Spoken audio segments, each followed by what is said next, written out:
আচ্ছা ঠিক আছে, আমি অফিসে গেলাম। আচ্ছা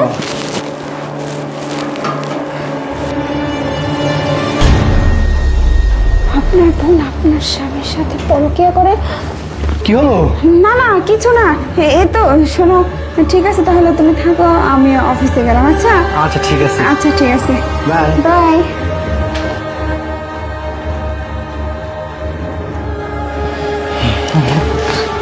আরে কোথায় যাচ্ছ? তোমার কাছেই তো যাচ্ছিলাম, কোথায় আর যাবো বলো? আচ্ছা বেবি, তোমার আপা তো বাসা থেকে চলে গেছে, বাসা তো পুরো ফাঁকা, চলো না শুধু তুমি আর আমি। যাওয়ার আগে একটা কথা শোনো, তুমি আপুকে কেন ছাড়ছো না? আমার আর এসব ভালো লাগছে না। তুমি আপুকে ছেড়ে আমাকে বিয়ে করো।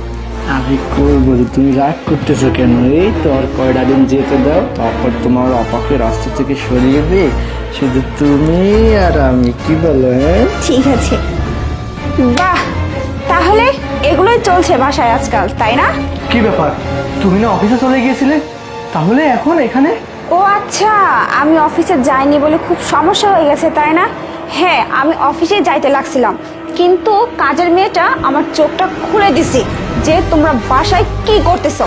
তাই তোমাদের হাতে নাতে ধরার জন্য আমি এখানে চলে আসলাম। বাহ, এসব দেখছি খুব চমৎকার দৃশ্য। তা কতদিন ধরে চলতেছে এসব? লজ্জা করে না তোমার? হ্যাঁ, তুমি আমারই বোনের সাথে আমার হাজবেন্ড হয়ে, ছি, কি হচ্ছে কি এসব? শোনো, অনেক সহ্য করছি, ঠিক আছে? আমি আসলে প্রথমে বুঝতে পারিনি যে তুমি এ ধরনের নোংরা লোক, এত নোংরা মন মানসিকতা তোমার, যে আমারই বোনের সাথে তুমি এগুলো করতেছো। আসলে আমি এরকম এই মুখ আমি কাকে দেখাবো, কাকে কি বলবো, আমার তো কোনো ভাষাই নেই। শোনো নয়ন, অনেক হয়েছে, ঠিক আছে? আর না, কারণ তোমার মতো নোংরা মানুষের সাথে আমি থাকতে চাই না। আর এই যে আমার বোন, কি সুন্দর ব্যবহার, কি সুন্দর চেহারা তার, যে তার নিজের বোনের সংসার সে ভাঙতেছে। আসলে তোমার কি দোষ দেব? দোষটা তো আসলে আমার বোনেরই। আমি আর কোনো কথাই শুনতে চাই না।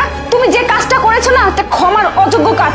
আমি তোমার মুখ আর দেখতে চাই না। শোনো নয়, তুমি এই মুহূর্তে আমার সামনে থেকে চলে যাবে, আর তোমার ব্যবস্থা আমি পরে করতেছি, তোমাকে আমি পরে দেখে নিচ্ছি। আসলে প্রিয়া, আমার না ভুল হয়ে গেছে, বুঝতে পারিনি আসলে কি থেকে কি হয়ে গেছে। হ্যাঁ, তুমি প্লিজ আমাকে ক্ষমা করে দাও। হ্যাঁ হ্যাঁ আপু, দেখো আমরা অনেক বড় ভুল করে ফেলেছি, প্লিজ তুমি আমাদেরকে ক্ষমা করে দাও। আর সত্যি বলছি, আজকের পর থেকে তোমার এই বাড়িতে কখনো আসবো না। আমি এখনই চলে যাচ্ছি তোমার বাড়ি থেকে।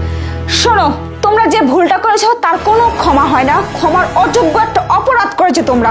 হ্যাঁ শোন, তুই এই মুহূর্তে আমার বাড়ি থেকে বের হয়ে যাবি। আচ্ছা ঠিক আছে, তুমি থাকো, আমি একটু ওকে এগিয়ে দিয়ে আসি। হ্যাঁ, এই দাঁড়াও, কোথায় যাচ্ছ তুমি? তুই একা যা, গাড়ি থেকে বস, আমি তোর সাথে আসতেছি। আর হ্যাঁ নয়ন, আমিও তোমাকে দেখে নেব। তোমার সাথে তো আমি সংসার করবই না, তোমার সাথে আমার কোর্টে দেখা হবে।